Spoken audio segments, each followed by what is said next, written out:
the Councillor Zambrogno. I'll be voting against the adoption of the operational plan and the associated documents because, one, it includes a further ratification of the SRV, which I did not support. But beyond that, I'd like to point out a couple of things that I think don't meet the community's expectations about the way that we report our operational status or our long-term financial plan. And I'd mentioned this in discussion with some of my colleagues, but I'll bring that into the chamber now. There is nothing in, for example, the long-term financial plan document, which is otherwise an excellent document, that says anything about council's level of debt. You've got to dig really deeply into some of those particular tables to see any indication of the quantum of debt that council carries. There are various references to our borrowing costs or our debt servicing ratio, which are also relevant metrics.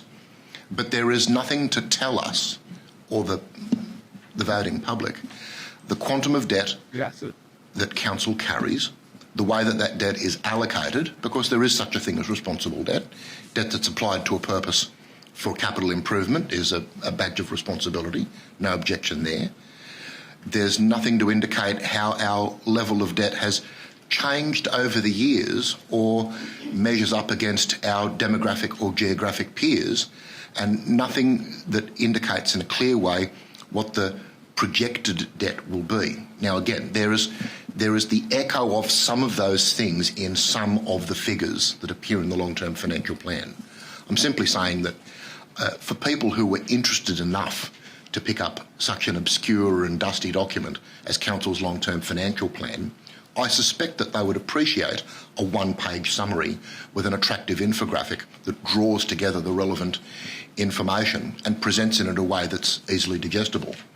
I do not share the view that was expressed by some of my colleagues, is that if we published those figures, it would simply form grist for the mill and a source of future dissension. I trust the voting public to be able to take facts and to discuss facts in a civil and mature way.